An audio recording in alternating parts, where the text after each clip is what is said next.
Ni maajabu makubwa kwenye soka la Tanzania. Dabi mbili ndani ya wiki moja. Ile siku ambayo ilikuwa inasubiriwa kwa hamu na watu wengi, ile siku iliyokuwa inasubiriwa kwa hamu na mashabiki wengi wa soka visiwani Zanzibar na kule Tanzania bara, hatimaye imeshaweza kufika. Ni Kariakoo Dabi kwenye kombe la Muungano mwaka huu 2026. Ni Simba na Yanga kwenye fainali ya kombe la Muungano mwaka huu 2026. Timu zote zimeonyesha kuwa na morali, timu zote zimeonyesha kulitaka kombe hili la Muungano mwaka 2026. Makocha wote wa timu zote mbili, kocha Steven Baka, kocha Pedro Goncalves wa timu ya Yanga, wote wamehitaji kuitaka mechi hii na kushinda kombe hili la Muungano. Kumbuka ya kwamba yeyote ambaye atashinda kombe hili basi atatamba sana na atamtambia mwenzake kuelekea kwenye mechi ya ligi kuu NBC Premier League tarehe 3 mwezi wa 5. Ni lazima timu zote mbili ziweze kuhakikisha zinabeba heshima na kwenda nayo kwenye kombe la ligi kuu ya NBC Premier League katika uwanja wa Meja Jenerali Isamuhyo tarehe 3 mwezi wa 5 kitawaka. Na TFF wameweza kutangaza waamuzi kutokea nchini Morocco, japokuwa kwenye kombe la Muungano mwamuzi ambaye atacheza mechi hii, mwamuzi ambaye atajesha dabi hii kwenye kombe la Muungano ni mwamuzi kutokea Zanzibar maarufu kwa jina la Msumali. Kwa mujibu wa wasemaji wote wawili, Ahmed Ali na Ali Kamwe, kila mmoja ameonyesha kwamba timu yake ina morali kubwa, timu yake ina mzuka kubwa. Ukiangalia timu ya Simba kwa sasa unaweza kusema wamejipata. Anicet Yaura upande wa kushoto, Ribase Gueye upande wa kulia, wamekuwa wakipeleka moto sana kwa wapinzani, bila kumsahau Selemani Mwalimu ambaye kwa sasa ana magoli mawili kwenye kombe hili la Muungano mara baada ya kufunga kwenye mechi zote mbili za Muungano. Lakini kwa upande wa Yanga mambo ni bulbul, mambo ni moto. Mwalimu ameibadilisha timu, Mwalimu amekuja na kitu kipya kwenye benchi la ufundi la Yanga. Sasa Yanga wanacheza, tunamuona Alan Okello anaupiga mwingi, tunamuona Alan Okello akifanya maajabu yake,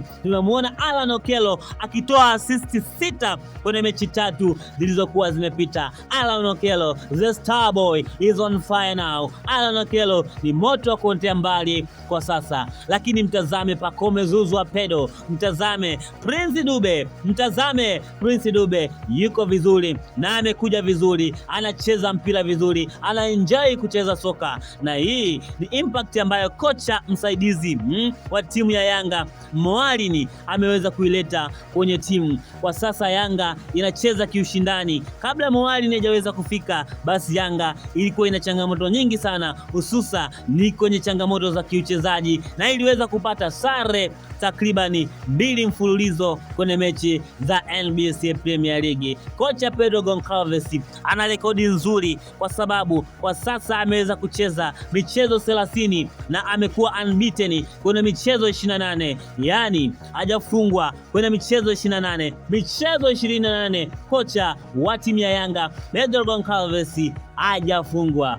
Sasa kuelekea dabi, kuelekea mechi ya Muungano, mechi ambayo tunahitaji kupata mshindi, mechi ambayo haiwezi kuisha kwa suluhu kamwe, kwa sababu ni lazima mshindi aweze kupatikana ili tuweze kufahamu ni nani ambaye ataweza kuchukua kombe hili la Muungano kwa mwaka huu wa 2026 hapa visiwani Zanzibar. Na atakayechukua kombe hili basi yeye ataenda kwenye mchezo wa tarehe 3 huku akiwa anatamba, ataenda kwenye mchezo wa tarehe 3 huku akiwa kifua mbele, kwa sababu atakuwa amegain confidence, kwa sababu atakuwa amepata kujiamini kuelekea kwenye mchezo wa tarehe 3, mchezo wa ligi kuu. Bwana, sisi ni Bongo 9 na tupo hapa visiwani Zanzibar ili kuhakikisha wewe mpenzi mtazamaji tunakuletea taarifa zote ambazo zinaendelea kutokea hapa visiwani Zanzibar kwenye kombe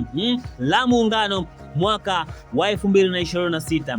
Mimi niseme kwamba sina la ziada kutokea mwanzo mpaka mwisho wa exclusive hii. Ulikuwa nami presenter wako siku zote Rechmo TZ. Mpaka wakati mwingine kwenye mambo mazuri mazuri ya kimichezo na burudani kama haya. Lakini kabla sijakuacha, ningependa nikuase wewe mpenzi mtazamaji uweze kusubscribe channel yako pendwa kabisa ya Bongo 9, utakuwa mjanja kila siku.